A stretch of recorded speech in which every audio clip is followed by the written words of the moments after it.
Welcome to FireVoxel. In this build 442, I will demonstrate a new tool that helps to check precision of motion correction. This is based on Jin Kim's 2007 paper. You could find it here. The new feature is called motion correction, motion profile diagram.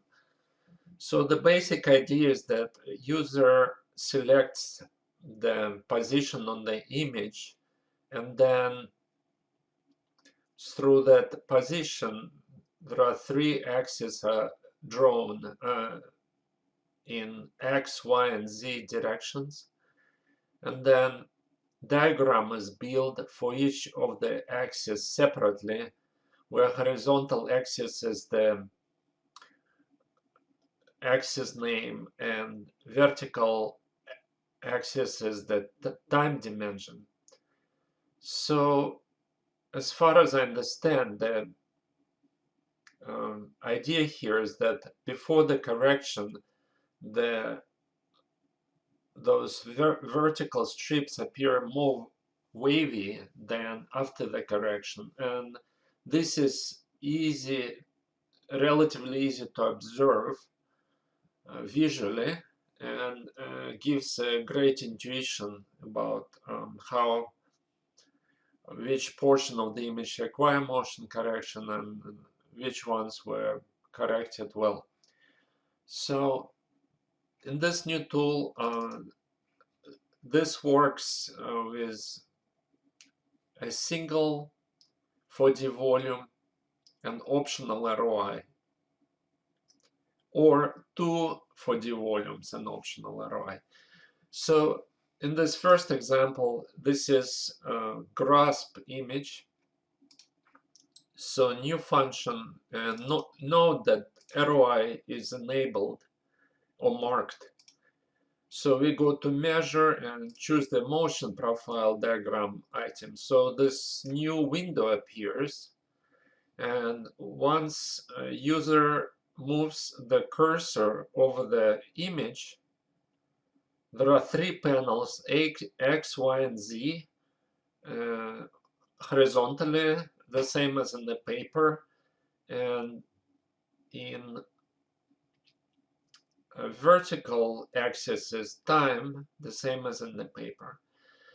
So user has option, for example, just to show a single panel, X, for example.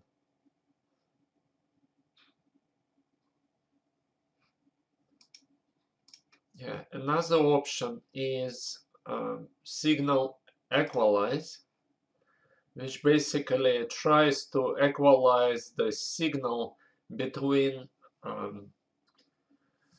different time points. This would be more critical for diffusion images, which will be shown later. So again, user can show them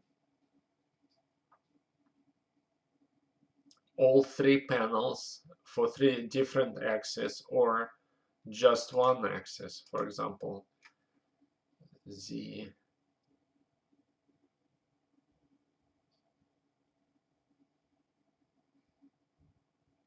At the bottom, we also have the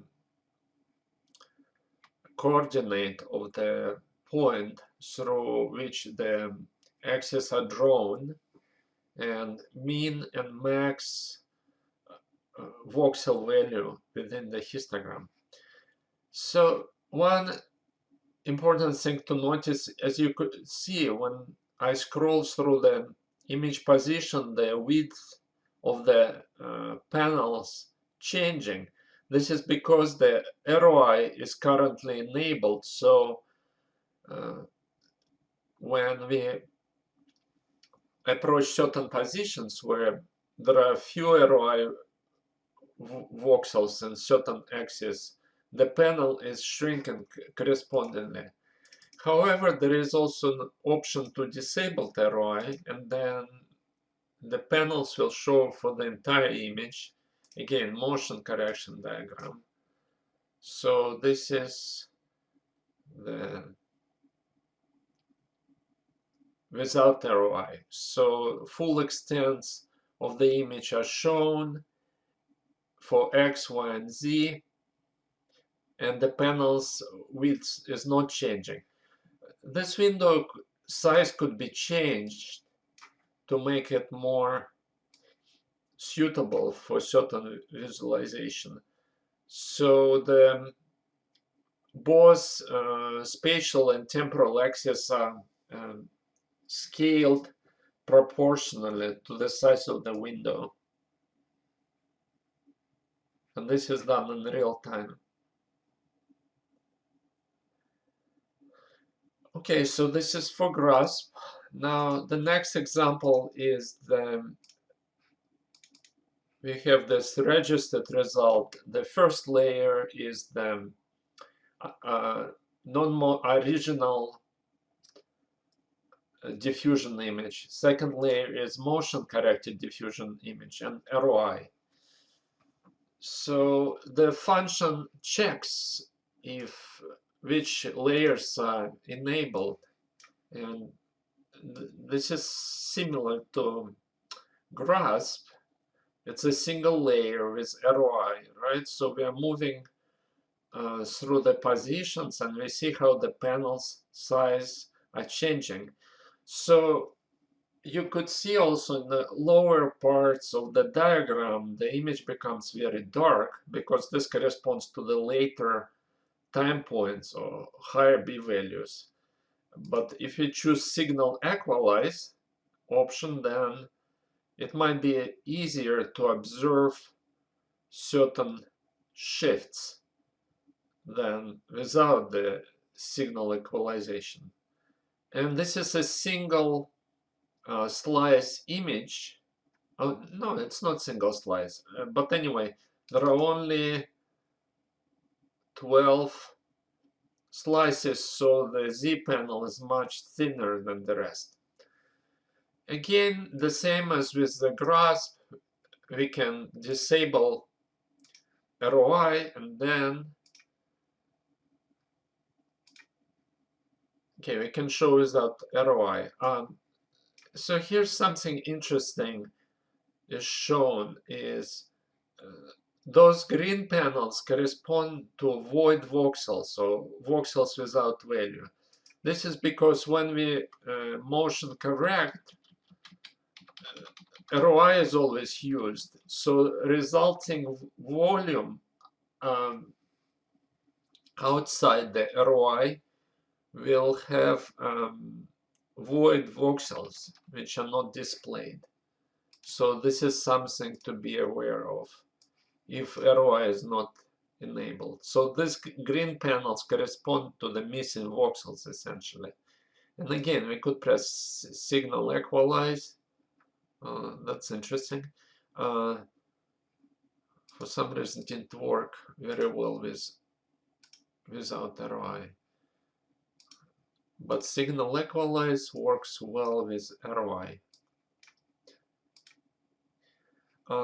Alright, so the final feature is that more than one, or it's either one or two volumes can be selected. And this might be helpful to easier compare precision before and after motion correction. So if we enable both 4D volume layers and go again to motion profile diagram, now we see 6 different panels. And so on top, it's the first layer which corresponds to the non-motion corrected image, and the second one is the motion corrected, and they aligned precisely vertically because it's the same ROI. So it might be easier sometimes to observe the change that was made with the motion correction. And again, the signal equalize. Okay, this is without signal equalize. This is with signal equalize. So, Okay, so this is the basic feature. Thank you very much.